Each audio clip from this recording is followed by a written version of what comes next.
What's going on, Pod Squad? Thank you for listening to the show today or watching on YouTube. We appreciate you. And if you are on the YouTube, do all the stuff, like, subscribe, all the stuff you're supposed to do. Matt, what are people supposed to do on the podcast? On Spotify, I know you can rate the podcast. Yeah. Yeah, just rate the podcast, right? Yeah. That's all you do. Yeah. Subscribe to it, auto-download it. Yeah, it's super helpful, man. I mean, we're doing cool stuff over here. Like, we're doing cool stuff. Partnerships with companies like One Crew and sponsorships and stuff like that. They only do that if there's actually people listening to the thing. Otherwise, they're not going to do it. So all those little things really do add up. Much appreciated. It's just me today. I want to talk about a quote that I absolutely love from Ed Milet, and I'm going to read it for you right now. The old character you're playing is the very thing that will prevent you from becoming this new version of you. You can't take the old story into the new identity. Boom. Matt's going to put in like sound effects and make that all sound good. No, it's 100% true. And it was really important to me to talk about it because a lot of you guys listening out there, we have a pretty good understanding now, I think, Matt and I, of like who the audience is. There's a lot of people who are thinking of starting. Probably the biggest like demographic, if we were to like psychologically filter them all into one bucket, it would be people who have started their business, and it's probably their first business. They saw somebody striping one day, or they saw a YouTube channel talking about it, and they're like, I'm going to give it a shot.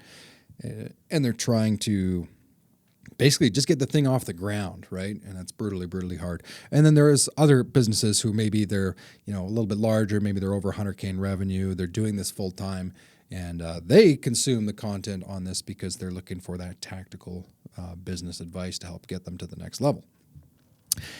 No matter what bucket I was going to put you in, whether you're thinking of starting, just getting going, or looking to grow and scale, no matter what bucket you're in, you have to follow through with what Ed Milet says in this quote.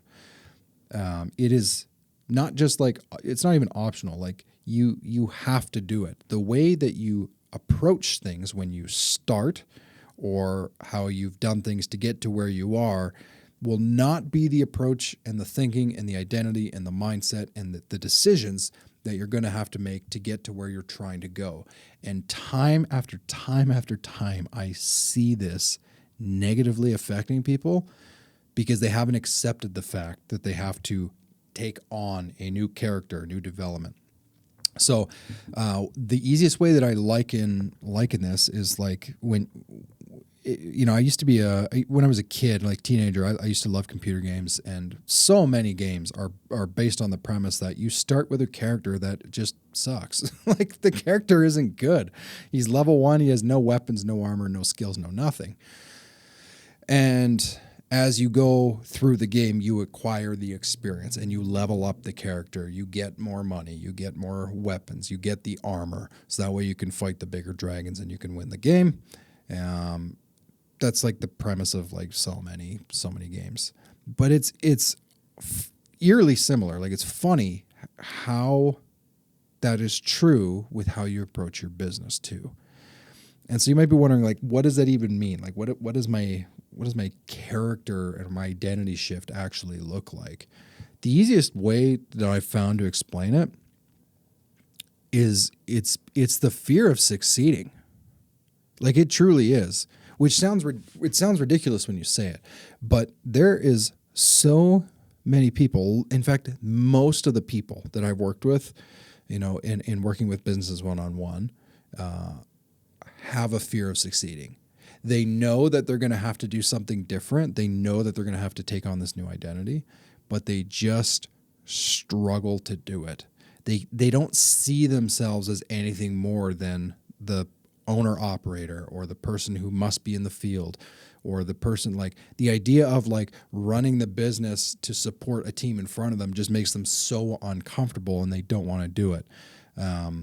So recently I was talking with a business owner who was like, it's probably the biggest example that I've seen of this, like affecting someone, where this person flat out told me like they knew exactly what they needed to do to grow and scale the business. Like they already knew, right? They knew the steps that they had to take. They knew the work that was going to be involved.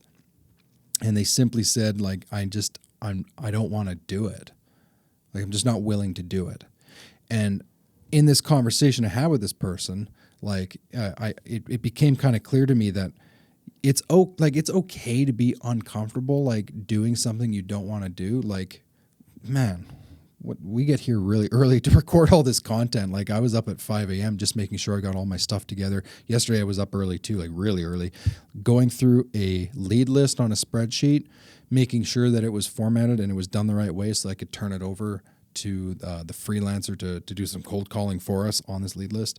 And it's like, as I'm doing that kind of work, I'm literally thinking to myself, I went to the office super early yesterday too. And I was like, this is not at all why I started running a business. Like when I quit my job and I was like, I'm doing it, I'm going full time. Like the last thing I pictured was sitting at my office desk at like 5:30 in the morning on a Monday, going through a spreadsheet. It's not fun, but it's also one thing that I've forced myself to remember is that kind of work is not complicated. Business is not complicated. So what business is sometimes is hard. It's hard to do. It's really hard to do the work that you don't want to do. And the way we approach our identity and who we are greatly affects that. So if you don't see yourself as the person who is like, I'm not capable of not being in the field. I'm not capable of hiring a team of people to help me. I'm not capable of leading people and training them. I'm not capable of building a system for other people to follow. The more you tell yourself that, the more you are stuck in the current identity. And then I personally get really, really frustrated when I see people talking about that, but at the same time, like, won't do anything to change it. There'll also be the people that complain that, like, sales is icky, nobody wants to work. Like all the same like lame excuses that you hear people talking about usually comes from their frustration that they are not where they want to be. And I'm telling you, it's 2025. Like, look at how much we're just one channel talking about line striping and seal coating and pavement businesses. Like, we're not like taking over the world here. As much as I joke about coming after Rogan, we're not taking over the world here, but like, look how much information we give, like free resources, free information. This is how I've done it. This is what could work for you. Like, there's no shortage of information, man, in 2025. So like, what I have found when it comes to our identity is it's not a knowledge gap. It's not like we don't know how to do it. But the funny thing is, it's so funny to me, is like, you will see business owners yearning, searching, they're trying to get information that they think that they need that's going to get them to where they're going, when in the reality it has nothing to do at all with the information. Dude, like, YouTube exists and there's bazillions of videos on how to grow your business. You don't really need that in 2025. Like, chances are, like, if you're new to the channel, then sure, consume all of our stuff and like and subscribe and do all that stuff. But like, chances are, if you're just listening to podcasts all the time and watching YouTube, like, you don't have a knowledge problem. You don't have an external roadblock. Like, it's all internal. It's all internal. If you have an external roadblock to growing your business, I don't know how to acquire more customers. I don't know how to set my pricing. I'm going to give you the craziest solution. Matt, you're going to like this. If you don't know how to like get something, what you do is you go onto your computer, and I want you to type in like google.com and then type that question into it. And then like magically, like, you'll get information about it. It's probably going to be an article. It's probably going to be a YouTube video. It's going to be something where you can just like literally for free learn it and know how to do it.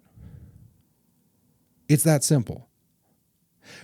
The problem isn't external. It's not knowledge. It's not information. Most people who are asking, how do I acquire customers, don't actually want the answer to that question. They may think they do. They want the result from it, but they're looking for like something that's going to like allow them to get that thing without having to actually solve the real problem, which internal. It's internal, man. It's your identity. It's your character. It's how you think about things. If you think you can just skirt the work and just find some quicker way by asking people on some free online group or going on Facebook or like, you know, like you're just trying to game the system when the system is actually stupid simple. You just got to go do it. Like find the information, absolutely. But like once you have the information, go do it. And it's people's identity. It's their character, man. I'm telling you, that prevents them from doing it. They don't see themselves as the person who should be doing that type of work, right? A huge thing I've seen a lot with working with business owners, man. Actually, like later today, I'm going to interview one of them who I've been working with for like a year and a half now, almost 2 years. And like, man, this is like the perfect example of someone who like was in that situation, all internal roadblocks, all self-limiting beliefs, didn't know that didn't even know that they were allowed, this person didn't know they were allowed to like have other people do the work. Didn't know how to set that up. Felt like they were a fraud. They used much more aggressive language, but like they felt like he was being cowardly basically by not doing the work that he knew he could do, but at the same time knew that he shouldn't do.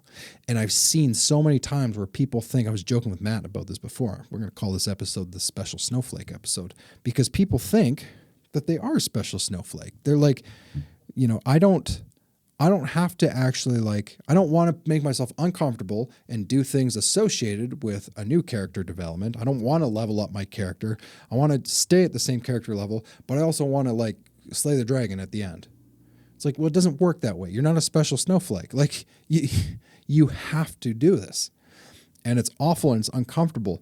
So that's why I liken it. The easiest way is to call it the fear of success, is because like more often than not, if you were to really ask people, they know what they have to do.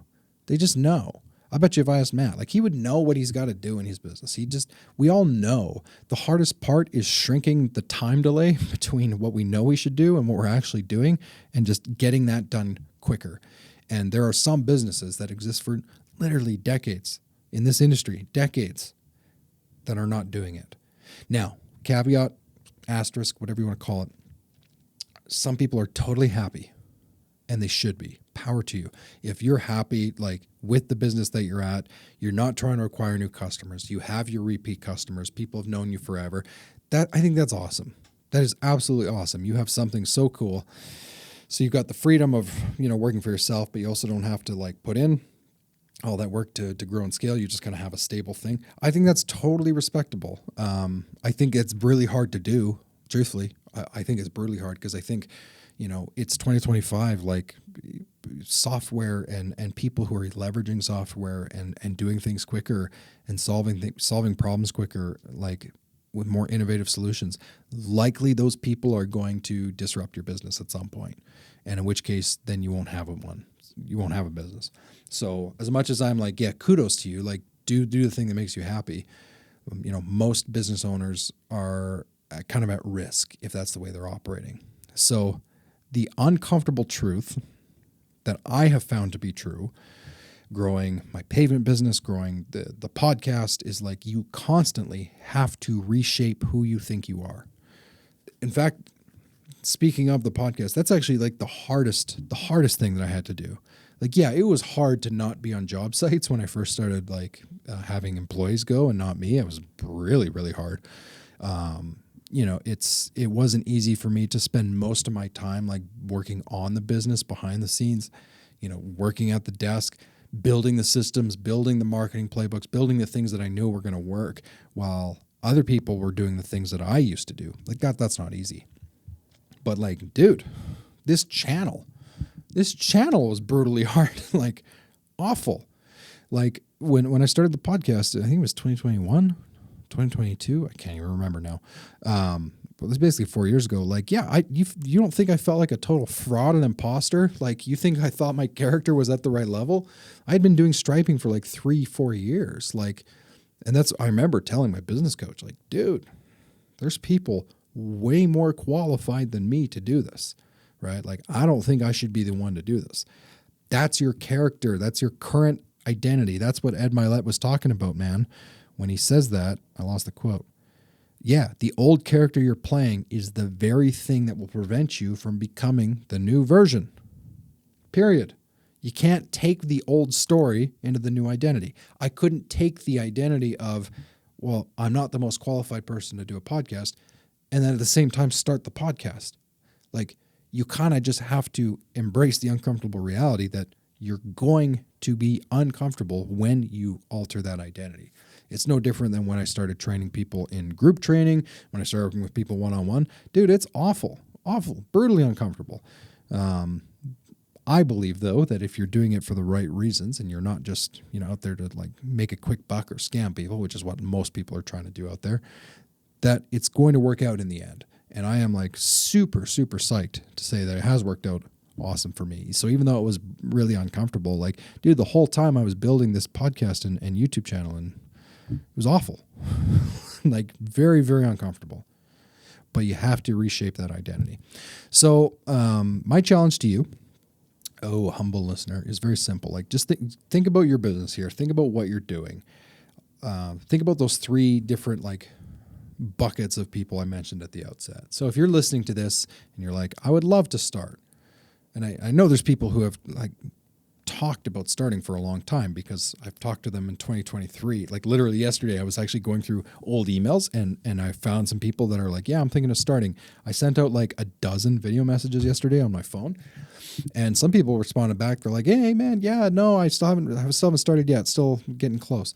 Again, it's totally fine. It's not like you need to start immediately, but how many of those people are in that position where you're listening to this? You're like, I would love to start, but like, I got to wait for the right time. I got to wait for the right thing. I got to make sure that like I have a solid plan.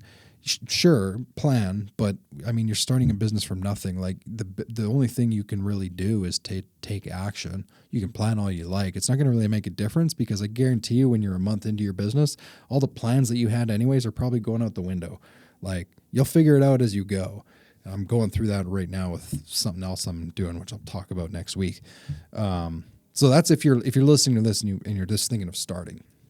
Where I think your character identity, the group of people I think this messes up the most, is probably on the other end of the spectrum. Okay, so these are people who have businesses. They have done striping and seal coating for 5-10 years. They have made decent amounts of revenue.